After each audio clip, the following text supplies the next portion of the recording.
इस वीडियो में गौतम बुद्ध की प्रेरणादायक कहानियां हम आप तक पहुंचाने की कोशिश कर रहे हैं। हमारा पूरा प्रयास रहेगा कि आपके पास तक बुद्ध की प्रेरणादायक जो भी कहानी है वह सभी कहानियां हम आप तक पहुंचाने की कोशिश करेंगे। अगर आपको हमारी वीडियो अच्छी लगते हो तो हमारे वीडियो को लाइक करें और हमारे चैनल को सब्सक्राइब करें। कहानी त्याग का महत्व। राजकुमार और भिक्षु। प्राचीन काल की बात है। एक राजकुमार था जो बचपन से ही ऐश्वर्य और सुख सुविधाओं में पला बढ़ा था। महल के भीतर उसे सब कुछ प्राप्त था, रत्न, सोना, स्वादिष्ट भोजन और मनोरंजन के अनगिनत साधन। लेकिन उसके मन में एक खालीपन था। एक दिन राजकुमार शिकार पर निकला। लौटते समय उसने मार्ग के किनारे एक साधारण वस्त्र पहने हुए भिक्षु को देखा। भिक्षु के पास न कोई धन था, न ही आभूषण, न कोई सेवक, केवल एक भिक्षा पात्र और शांति से भरा हुआ चेहरा। राजकुमार ने आश्चर्य से पूछा, हे भिक्षु, आपके पास न महल है, न वैभव, न आराम की वस्तुएं, फिर भी आपके चेहरे पर यह अद्भुत संतोष और आनंद क्यों है? क्या यह सब त्याग कर भी सुख पाया जा सकता है? भिक्षु मुस्कुराया और बोला, राजकुमार, सुख वस्तुओं में नहीं, मन की अवस्था में है। जिस क्षण मन लोभ और वासनाओं से मुक्त हो जाता है, उस क्षण सच्चा सुख मिलता है। मैंने त्याग करके बंधनों से मुक्ति पाई है और यही मेरा खजाना है। राजकुमार गहरी सोच में डूब गया। उसने महसूस किया कि राजसी ऐश्वर्य ने उसे बंधनों में जकड़ रखा है, जबकि इस भिक्षु का त्याग ही उसकी स्वतंत्रता और शांति का कारण है। कुछ दिनों बाद राजकुमार ने अपने जीवन की दिशा बदलने का निश्चय किया। उसने भी भोगों से विरक्त होकर धर्म और सेवा का मार्ग अपनाया। उसके जीवन का वास्तविक सुख तब प्रारंभ हुआ जब उसने त्याग का महत्व समझा और उसे आत्मसात किया। सच्चा सुख वस्तुओं और भोगों में नहीं, बल्कि त्याग और संतोष में है। त्याग हमें भीतर से हल्का करता है और मन को शांति देता है। त्याग का महत्व।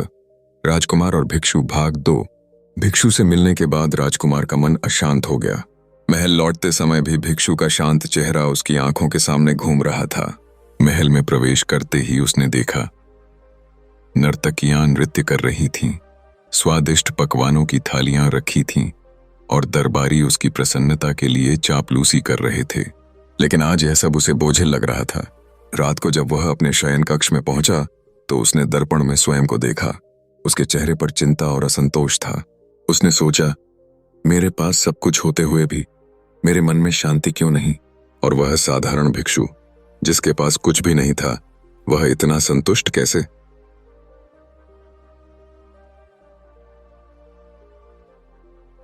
अगली सुबह राजकुमार पुनः उसी मार्ग पर गया।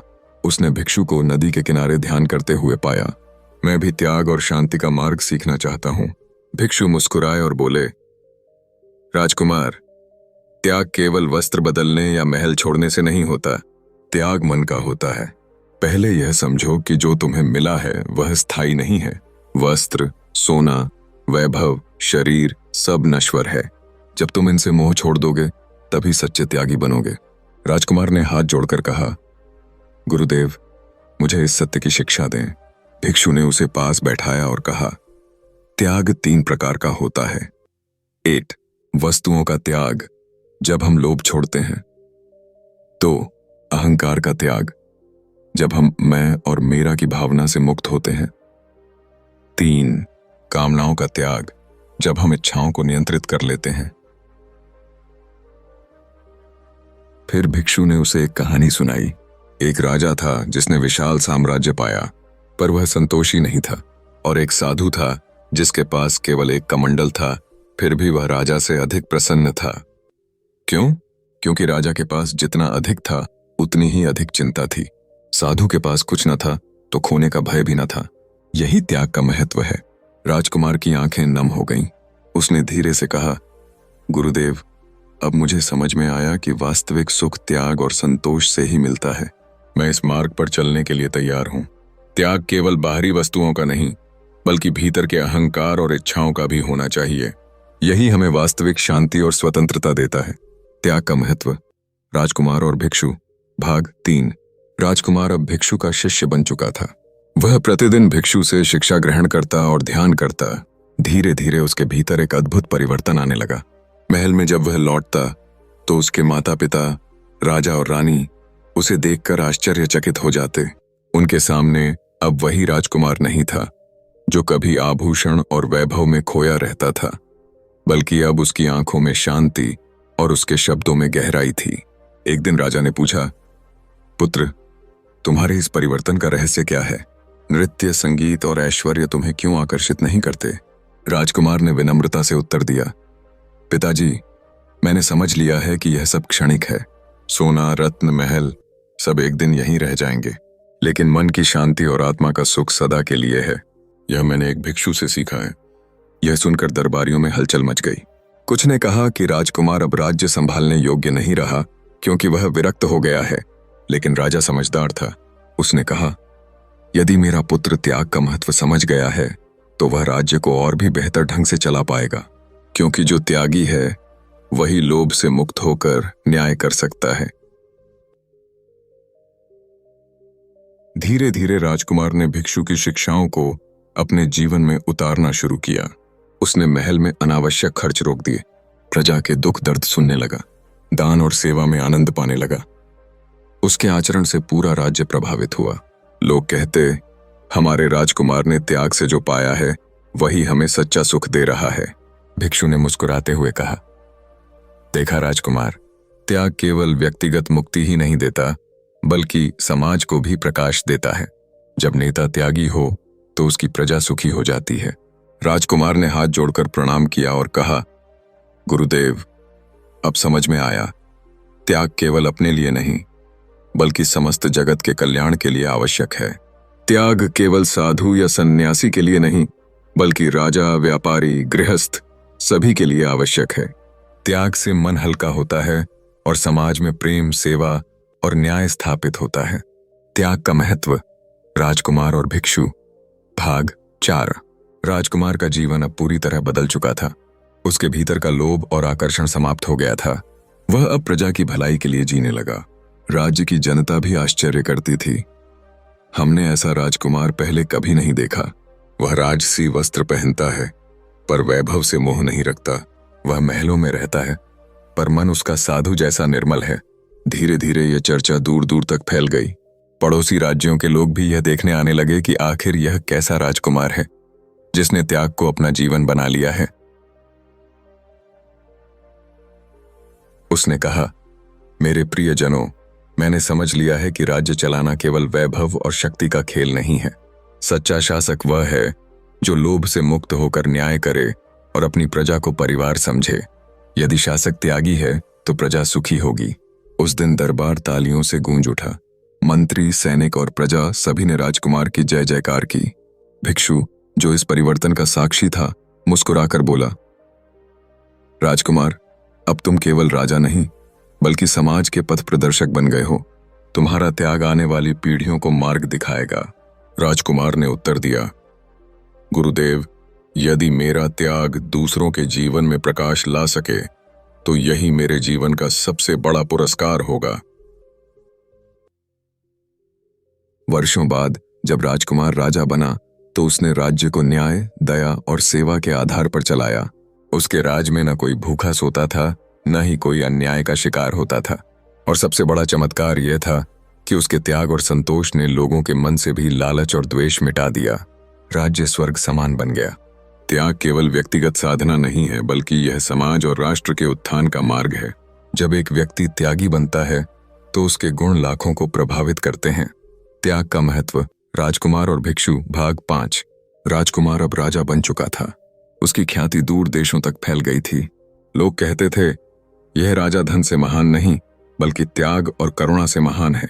लेकिन समय की कसौटी हर किसी की परीक्षा लेती है। एक बार पड़ोसी राज्य ने युद्ध की चुनौती दी। वहां का राजा लालची और अत्याचारी था। उसने सोचा, यह त्यागी राजा कमजोर होगा, इसे हराना आसान है। युद्ध की घोषणा हुई।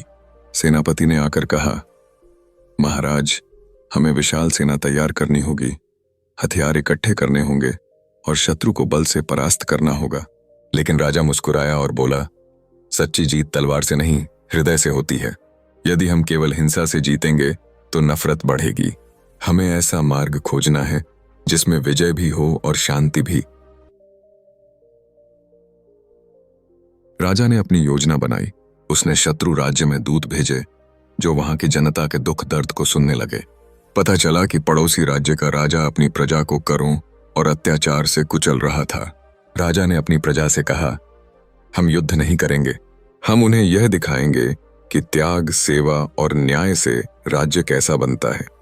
कुछ ही महीनों में पड़ोसी राज्य के लोग गुप्त रूप से अपने अत्याचारी राजा से नाराज होकर इस त्यागी राजा के राज्य में आने लगे।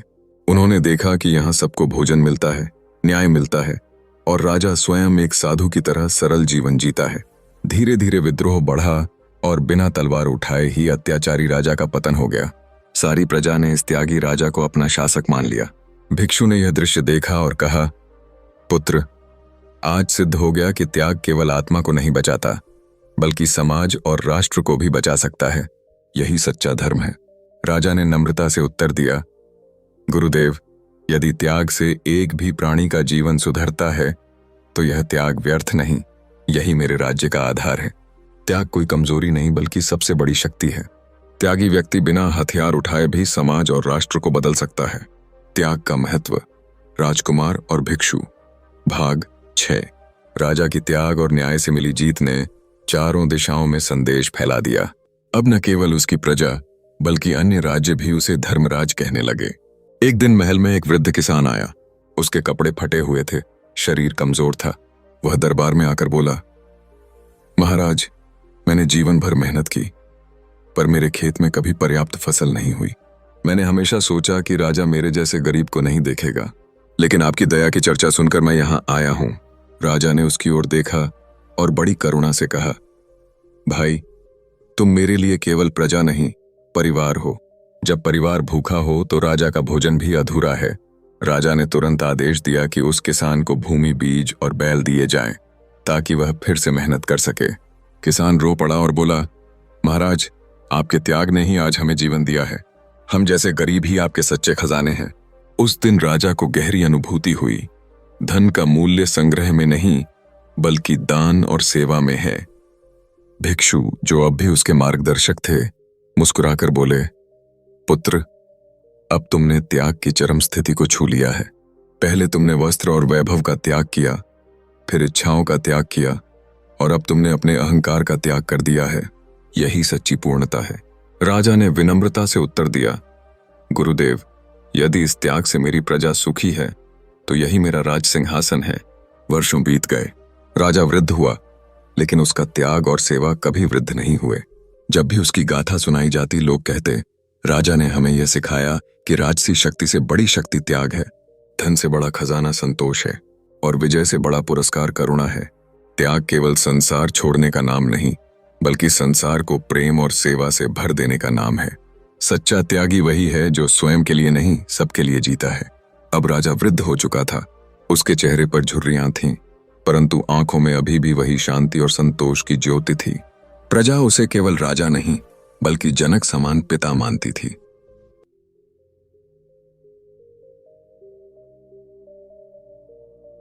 अंतिम सभा। एक दिन दरबार में सबको बुलाया गया। राजा ने धीमे स्वर में कहा, प्रियजनों, जीवन क्षण भंगुर है। आज मैं अपने अनुभव तुम्हारे साथ बांटना चाहता हूं। सारा दरबार शांत हो गया। राजा ने आगे कहा, मैंने सोना, रत्न, महल और ऐश्वर्य सब देखा, पर असली सुख उनमें नहीं था। मैंने शांति पाई केवल त्याग से। त्याग ने मुझे सिखाया कि शक्ति दूसरों पर शासन करने में नहीं बल्कि स्वयं पर शासन करने में है। उसने भिक्षु की ओर देखा जो अब वृद्ध हो चुका था। राजा ने नम्र होकर कहा, गुरुदेव, यदि आप न होते तो मैं आज भी बंधनों में कैद रहता। आपने मुझे त्याग का मार्ग दिखाया। यह मेरा सबसे बड़ा खजाना है। भिक्षु की आंखें भर आईं। उन्होंने कहा, पुत्र, अब तुम केवल एक राजा नहीं बल्कि युगों तक याद किए जाने वाले आदर्श हो। तुम्हारा त्याग आने वाली पीढ़ियों के लिए दीपक बनेगा। कुछ ही वर्षों बाद राजा ने अपने उत्तराधिकारी को राज्य सौंप दिया और स्वयं जंगल की ओर चल पड़ा। उसने राजसी वस्त्र उतारकर साधारण वस्त्र धारण कर लिए। महल से विदाई लेते समय उसकी प्रजा रो पड़ी। वे कह रहे थे, महाराज, हमें मत छोड़िए, आप ही हमारे जीवन का सहारा हैं। राजा ने मुस्कुराकर उत्तर दिया, प्यारे जनों, मैंने तुम्हें त्याग का बीज दिया है, अब तुम्हें ही इसे फलित करना है। यदि तुम सेवा, दया और संतोष के मार्ग पर चलोगे तो मैं सदा तुम्हारे साथ रहूंगा। राजा ने शेष जीवन साधना और ध्यान में बिताया। उसकी स्मृति में आने वाले वर्षों तक मंदिर और स्तूप बनाए गए। लोग हर पीढ़ी को यह कथा सुनाते रहे। एक राजकुमार था जिसने त्याग से स्वयं को और अपने राज्य को अमर बना दिया। त्याग ही जीवन की सच्ची शक्ति है। जो त्याग करता है वही अमर बनता है। सुख वस्तुओं से नहीं बल्कि संतोष और करुणा से मिलता है। राजा के वन में चले जाने के बाद कई वर्ष बीते। वह अब ध्यान, साधना और सेवा में लीन रहता था। दूर दूर से लोग उसके पास आते और मार्गदर्शन मांगते। शिष्य और अनुयायी, धीरे धीरे उसके पास अनेक शिष्य एकत्र हो गए। वे कहते, गुरुदेव, आप राजा होकर भी सब कुछ छोड़ सके, हमें भी सिखाइए कि हम त्याग का मार्ग कैसे अपनाएं। राजा, जो अब भिक्षु के समान हो गया था, उत्तर देता, त्याग केवल धन छोड़ना नहीं है, त्याग का अर्थ है लोभ छोड़ना। यदि तुम्हारे पास बहुत कुछ हो और फिर भी मन शांत हो तो वही सच्चा त्याग है। यदि कुछ न हो और फिर भी तुम संतोषी रहो तो वह भी त्याग है। कथा का विस्तार। राजा की बातें पीढ़ी दर पीढ़ी आगे बढ़ीं। गांवों और नगरों में लोग बच्चों को यह कथा सुनाते। एक राजकुमार था जिसने भिक्षु से त्याग सीखा और पूरे राज्य को स्वर्ग बना दिया। कथा सुनकर बच्चे बड़े होते और कहते, हम भी उसी राजा की तरह दयालु और त्यागी बनेंगे। अंतिम क्षण। जब राजा का अंतिम समय आया, वह शांति से बैठा हुआ था। उसने अपने शिष्यों से कहा, स्मरण रखना, मनुष्य का वैभव उसके वस्त्र या महलों से नहीं मापा जाता, बल्कि उसके त्याग और सेवा से मापा जाता है। यह दीपक मैं तुम्हें सौंपता हूं। इतना कहकर उसने आखिरी बार गहरी सांस ली और ध्यान में ही इस संसार से विदा हो गया। अमर गाथा। उसके जाने के बाद भी उसकी स्मृति कभी न मिट सकी। लोग आज भी उसके बारे में कहते, राजा जिसने त्याग को अपनाया वही सच्चा विजेता था। उसकी तलवार नहीं, उसका त्याग ही उसकी शक्ति था। त्याग एक लौ है जो बुझती नहीं। व्यक्ति चला जाता है पर त्याग की गाथा पीढ़ियों को प्रेरित करती रहती है। अगर यह वीडियो आपको पसंद आया तो लाइक करें, हमारे चैनल को सब्सक्राइब करें और बेल आइकन दबाना ना भूलें ताकि आपको हमारे नए वीडियो की सूचना मिलती रहे। कमेंट में जरूर बताएं कि इस वीडियो की कौन सी बात आपके दिल को छू गई। इसे अपने दोस्तों और परिवार के साथ शेयर करें क्योंकि खुशियां बांटने से बढ़ती हैं। हम अगले वीडियो में फिर मिलेंगे एक नई प्रेरणा और नई सीख के साथ। तब तक खुश रहें, प्यार फैलाएं और जिंदगी के प्रवाह में बेफिक्र होकर बहते रहें। धन्यवाद।